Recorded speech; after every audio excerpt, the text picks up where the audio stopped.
Hey guys, how's it going? It's Al. Today I've got a video for you, 5 tips to help you build better NFL lineups on DraftKings this NFL season. Kickoff is only like 10 days away. I personally cannot wait. I've put out a whole lot of content so far this preseason, this August, for daily fantasy to help you become a better player, to kind of look at the lobby in week 1, each position, a way too early first look. Next week, we're gonna have our full cadence of all the things that I do, every video right here on YouTube. The first look on Mondays. Week 2, we'll do a recap of week 1 to kind of review how I did, my results, how my article looked. That comes out every Thursday. We're gonna have tons of videos. There's gonna be tons of podcasts. I'm very excited for this football season to start. I've also got a bunch of videos to help you with your drafts if you've still got your friends and family draft coming up this weekend, the last weekend before NFL starts. So I appreciate you guys being here all month. If you would not mind, if you have not already, please subscribe to the channel, ring that notifications bell, as I've got a ton of videos that are going to be coming out, basically at least one every day, Monday through Friday, and some days are going to be double upload days. So thank you for the likes on the videos. Thank you for all the new Instagram followers. 500 of you have found me on Instagram via that pinned tweet down below. The pinned tweet? No, the pinned comment down below, and links to all my other socials are right there in the description. So why don't we just get right to the 5 tips. I'm going to take you to the DraftKings lobby and we're going to start there. First tip of 5. Number 1, where should you spend up and where should you look to save money and spend down? My view on this has always been that I look to spend down at quarterback, right? I don't usually like to spend more in my main lineup, my cash game lineup, the one that you're going to put in 50-50s and double ups, the one you're going to play head-to-heads with. The spread on quarterback scoring is very truncated. It's very narrow as opposed to the spread on running back and wide receiver scoring. If you look at the number 10 tight end on a week or the number 10 quarterback on the week versus the number 1 and 2, the spread from the quarterbacks is a lot narrower than the spread on the number 1 wide receiver or running back or tight end to the number 10 running back, wide receiver, or tight end. Way more difference there, especially with the volume that the running backs and wide receivers get, as opposed to the quarterbacks. Quarterback efficiency is the key, where at every other position, it's about volume. So quarterbacks, you want guys that have the ability to score touchdowns. You can find quarterbacks to stream, guys that aren't really owned in your friends and family leagues, who have the ability to have a 2 touchdown day and get you 3.5 or 4x their DraftKings salary. Like if they're at 6K, or Lamar Jackson theoretically should have an 18 to 24 point DraftKings day to pay off this salary. Can Patrick Mahomes have a 28 point day? Most certainly. He averaged 28 fantasy points last year, but I can take that extra 1,200. If I can find somebody down here in the 5,500, I can take that extra 1,700 and spend it on one of those positions like running back or wide receiver that allows me to have a little bit more volume at those positions and separate my lineup in scoring wise based on that. Another position I look to spend down at a lot of the time is tight end, because this is not a volume position. Outside of somebody like Kelsey, Kittle, last year Ertz, maybe Ingram, maybe OJ Howard, there's a few guys that should see good volume. 2 guys who should see great volume, Kelsey and Ertz, right? Those 2 are going to see wide receiver-ish volume in terms of targets and red zone looks. The rest of the guys at tight end, you're looking at guys that you're hoping to get 3 catches, maybe 50 yards, and a touchdown. If you get that, they massively exceed their salary expectation, but there's not going to be a lot of volume involved there. So it's another position that I tend to look to pay down unless there's enough value to allow me to pay up for one of the high dollar guys at this position. Defense is another position people look to pay down. We'll get into how you select defenses later, or what I look for when I'm selecting defenses later. If you've watched my first look videos from years past, I typically just plug in a random 3K defense for the first look, because plus or minus 200 or 300 is about where I end up. So it's another position that you don't need to spend up. You can find a defense, because also different from quarterback where it's very narrow, the band. Defense can be a wider band. You can get defenses that score 20 plus points and defenses that cost you 3 or 4 fantasy points a week. So that's a much wider band than on the quarterbacks from 1 to 10.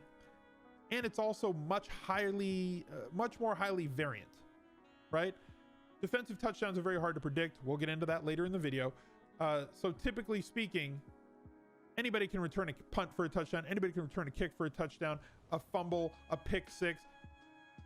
Much harder to predict on a week-to-week basis than quarterback scoring. So another position where people will look to spend down. I mentioned volume. What does volume mean? Let me define volume for you. This is tip number 2. I want to spend at running back and at wide receiver in order to get 70 touches. If I'm playing a running back in the flex, which I typically do in my cash game lineup, I'm looking to get as much volume as possible. If I can get 70 touches out of my 3 running backs, that's gold for me. Look at Ezekiel Elliott, the guy who had more touches than anybody last year, led the league in running back touches, led the league in overall touches. 22 touches in week 19 against the Rams in the playoffs. 30 touches, 23 touches, 25 touches, 40 touches, 29 touches. Now, are the 25 plus running back guys, the guys who get you 25 or more touches a week, going to cost you more? Most certainly. Most lineups will be anchored by at least one of them. If you're on Team Jam 'em in, like we talk about on the Daily Fantasy Edge podcast, you're probably going to have 2 of them. Some weeks you can afford 3, rarely. Those days in 2016 when the highest salaried running back was like 7,800, like Le'Veon Bell was 7,800 getting 30 touches a week. Those days are gone. Those guys are now priced between 8,800 and 10K on a week in, week out basis. They're a little bit priced down for week 1, which is what we're using for this video. So Saquon Barkley, kind of the same boat. You look at the touches that he got, 4 or 5 catches every week, 15 to 20 carries every week, 20 to 25 touches a week. Christian McCaffrey, 20 to 25 touches pretty much every week. 33 in week 16. 23 here, 21 here, 22 here. And guys that also have usage in the passing game. You'll see a lot of running backs. There's others that are priced down. Guys like Nick Chubb, who see a ton of usage on the ground but weren't very involved in the passing game. Somebody like Sony Michel, who's going to be very involved running the ball for the New England Patriots, should see 15 to 20 carries a game. Probably not going to see more than 1 or 2 catches a game. Very much being utilized like LeGarrette Blount.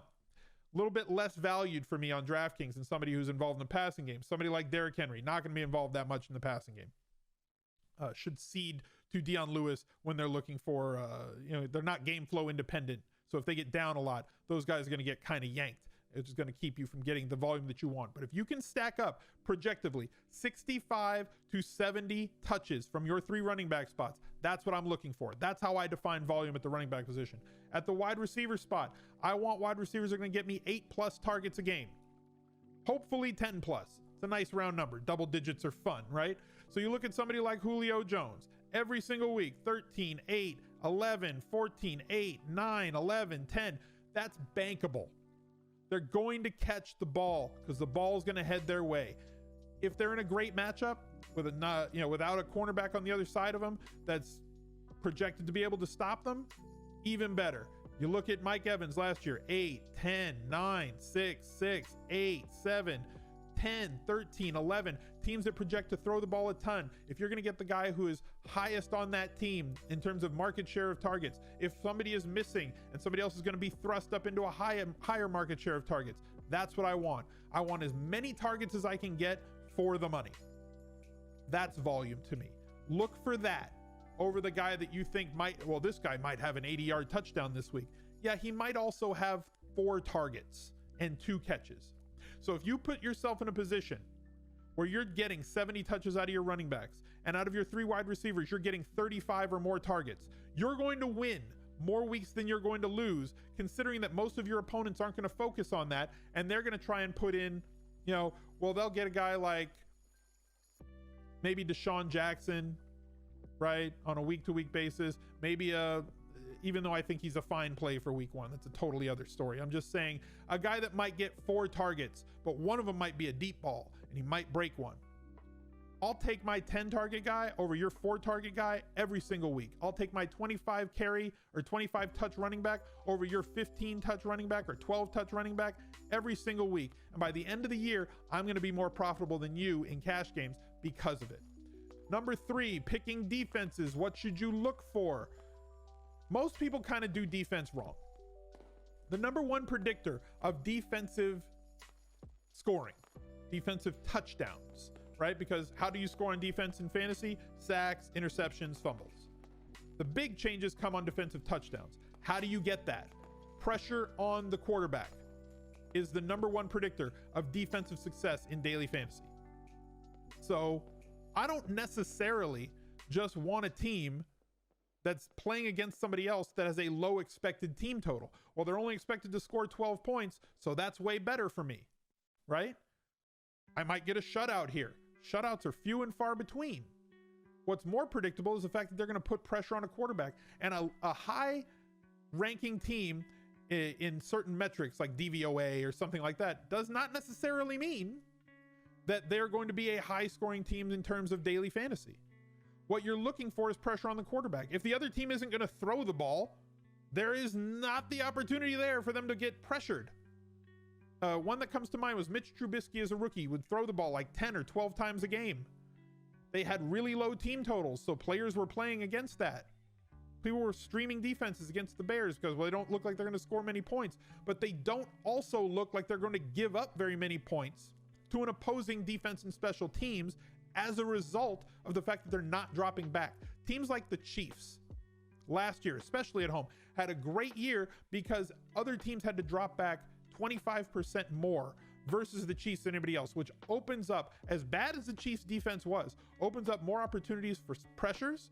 Pressures create more interceptions. Interceptions have more of a chance to get returned for touchdowns, turn into a fumble that gets scooped up, and we get to cheer for a fat man running down the field, scoring a fat man touchdown. These are all good things for us. So teams like the Rams, teams like the Chiefs, teams that are high scoring, the Philadelphia Eagles, yeah, some of them have really good defenses or good defense versus position. You're looking to attack that. You're also looking to attack quarterbacks who will drop back a lot. Even if that team isn't predicted to score a lot, the defense that you're talking about, it doesn't have to be a favorite team, but if they're going to be playing against a turnover prone quarterback who's going to throw it 40 times a game, also something you want to look at. Offensive lines that allow pressure on the quarterback, things you want to attack, and way less so the opponent's team total. I want to look at pressure. I want to look at offensive line. I want to look at bad quarterback skills and bad quarterback efficiency way more than I want to look at, something like, this team doesn't project to score a lot of points.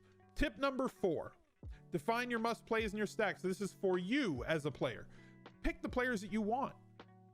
You decide during the week, but no matter what projection set you are using, no matter what feelings you have about a player, hopefully those feelings are based in math and logic and not just on, well, I got a gut feeling that this guy's about to go off, because that's not how we do things around here.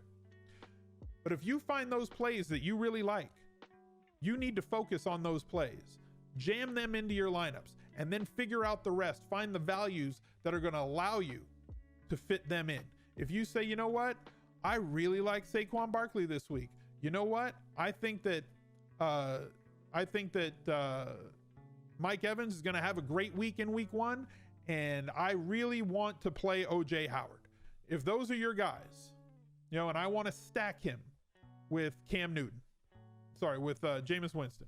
I want to stack my Tampa Bay guys with the quarterback, and these are the guys that I want. You have an average salary remaining of $4,300 that you can use. If these are your guys to stack your quarterback with your wide receiver or with your pass catchers, because that is the highest correlation you can find in fantasy sports.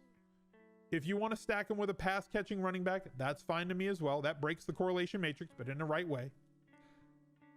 This allows you a better chance and a better path towards fantasy points. 1, the stacking does. 2, you fit the guys that you feel that you must have in your lineup, and then you will find values that allows you to get there. And again, focus on volume when you pick those guys, focus on the pass catchers that you want, and really stick to what you like. Focus on your core of players. You don't need to just play somebody because you saw in a tweet that somebody likes someone. Don't change your lineup because Adam Schefter on Sunday morning said something, unless he said that this guy is out, then definitely take that guy out. But I hope you understand what I'm saying.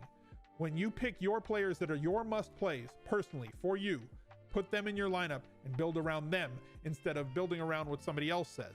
Pick your guys, go with them, stick to them, and definitely learn how to stack your quarterback with your pass catcher, because that is the best and highest form of correlation that there is in fantasy sports.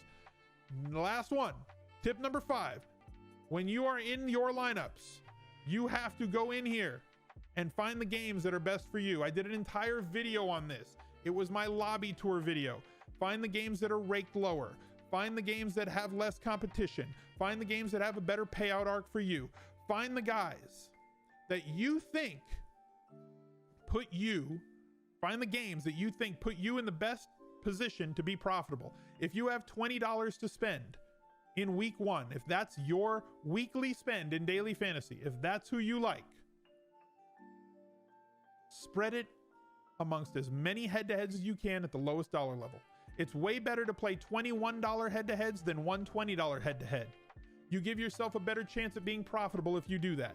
If you play 50-50s, you also want to mix in some some tournament action in there. Find the tournaments that fit for you, whether that is going to be a single entry, a 3-max, or if you want to go for all the money, you're going to have to deal with having players that have 20 or 150 lineups in that tournament. My friend used to always say, if you want to have a big boy car, you're going to have big boy payments. So if you want that $1 million first prize, it is not a great tournament in terms of profitability, but it's the only place that you can try to win $1 million. If you're playing for entertainment's sake, go ahead, play it. If you're trying to grind up a bankroll, it's not the tournament for you. You need to know this going in and be honest with yourself of what your goals are when you sit down to select the games that you want in week 1. Thank you guys for being here. I appreciate all the views and the clicks and the likes and the new subscribers and the new Instagram follows, everything. You guys have been amazing. I appreciate you guys being here. Thank you for being a part of it. And I'll see you on Friday with 2 new uploads this Friday as we march towards week 1. Bye.